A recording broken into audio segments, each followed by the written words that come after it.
You shouldn't have 8 different social media channels that you struggle to manage. You should have 2 or 3 platforms that you create amazing content on. You are going to find out why you should be giving up all unnecessary social media channels. I'm Katie Richards and I'm a social media strategist from Bloom Connected. If you're new here, don't forget to subscribe and turn on notifications so you know when a new video is uploaded that will help your social media bloom. In the springtime, lots of Christians and people who just like a challenge take part in Lent, where traditionally you would fast, but these days it's more just an opportunity to challenge yourself to give something up, like chocolate or TV, no alcohol. I'm giving up meat for Lent, so we'll see how that goes. And so in the theme of giving things up, I want to convince you to give up all unnecessary social media channels.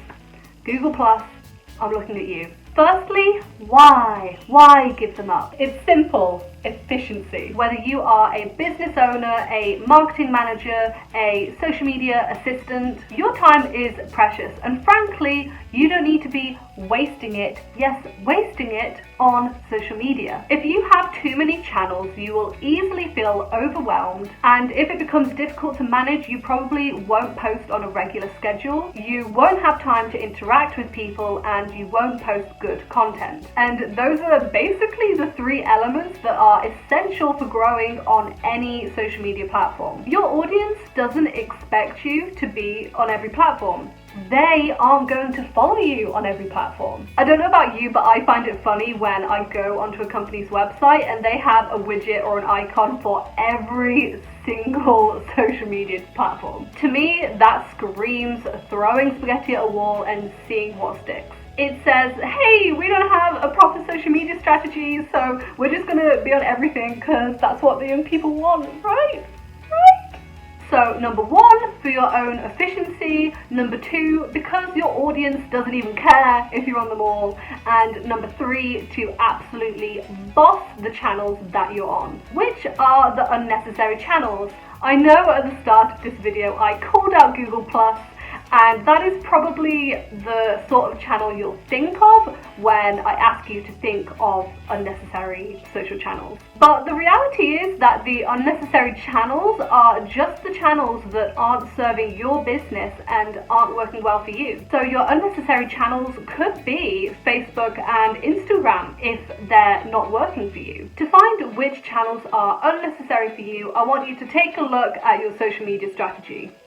Please tell me you have a social media strategy. You might have an overarching goal for all your social media channels, or you might have KPIs or goals for each individual channel. I want you to go back and look at whether each of your social channels are consistently hitting the goals that you set. And if there are any that are consistently underperforming, those are the ones you want to cut. As an example, let's say you have an overarching goal to simply get more traffic to your website from all of your social media channels. You take a look at your analytics platform and you see that you are getting 50% of your website traffic from Facebook, 25% from Instagram, but 0.5% is coming from Twitter and 0.01% is coming from Snapchat. You guessed it, Twitter and Snapchat might be a waste of your time. So now that you've decided which ones you're going to keep and which ones you're going to sack off, you might be thinking,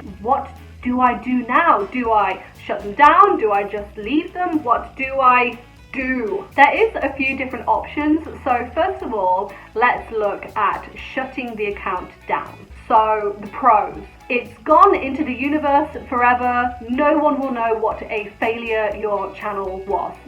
Nobody will accidentally find the account and be confused about why it's not active. You won't miss any messages from customers that have contacted your abandoned account. But the cons. Someone could take that username that you used to have for the account. So if in the future you decide you want to re-establish yourself on that platform, you've lost that username and it will no longer be in unison with the rest of your social media usernames, which is really encouraged. All of the content that you posted on that platform will vanish. So everything useful and beneficial to your customer is gone unless you have moved it somewhere else. But again, How are you going to redirect people to that if you shut your account down? Personally, I don't think shutting the account down is the right idea because I think the negatives actually outweigh the positives. What about just leaving your account, going cold turkey, ghosting the heck out of your probably unengaged followers? Firstly, this does seem to be what a lot of people do. I have noticed several large, well-known brands that have just abandoned their Twitter pages. Just one day they just stopped tweeting. So if you're kind of happy going with the majority, then this is probably your best bet because it does seem to be quite popular. But here are the pros and the cons. First of all, the pros. Nobody can steal your username. All your content is still on that platform, available for customers to use. You still keep your presence on that platform. So even though no one is managing it, you might still get some views and some traffic to your website. Cons. If you have a major rebrand, you might forget about this channel and it will look unmatched and unprofessional. People may not realize that you've abandoned the account, so they might keep messaging you and not getting a response, which obviously is bad customer service. And it may look unprofessional to have an abandoned account. I actually do think that this is a better option than shutting your account down, but the thing that still gets me is the idea of customers trying to message you and not getting a response. I think that's bad. Transparency and accountability is so vital to social media marketing these days. So here is my solution. Make your customers aware that the account is no longer being managed or monitored. You get to keep all of the positives of having your account open, but get rid of the confusion from your customers about the status of your account. Now, the way that you announce this to your customers might be different for each of the different social channels, so I'm just going to go through them very quickly. For Facebook, I would do a post and I would pin it to the top of your profile, announcing that your Facebook is now out of use and not being managed, and the customer service team will no longer respond to any messages on Messenger. However, you're still free to browse the content on the platform, but if you need to get in contact, please go here and direct them to where they need to go. Also on Messenger, you can add an automatic response saying the same thing. So as soon as people message, they'll get that message back saying, we're not monitoring this, sorry, go here. Instagram, same thing, do a post, do a story and add it as a highlight so it stays on your page. Twitter, do a tweet with the same context and pin it to the top just to be sure. Snapchat.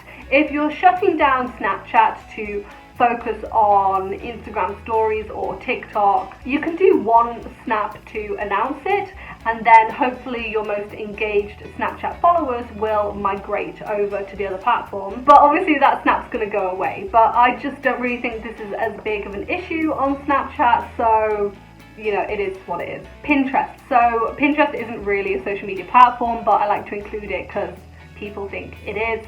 But this is actually the one platform that I would just leave it with because Pinterest isn't about interacting anyway, so you can just leave your content and it will be fine. I haven't mentioned every channel, but you get the idea. You do a post, you say that no one's monitoring it anymore, and you direct them to where they need to go. So there you go. You have officially given up your unnecessary channels so you can really focus your time and energy on the social media platforms that work well for your business. Comment below if you've done this or you're going to do this, and what channels are you going to give up. On my other YouTube channel, we did this exercise a long time ago and we gave up Snapchat and Facebook. Please don't forget to like and subscribe because it really supports the growth of the channel, and until next time, keep blooming.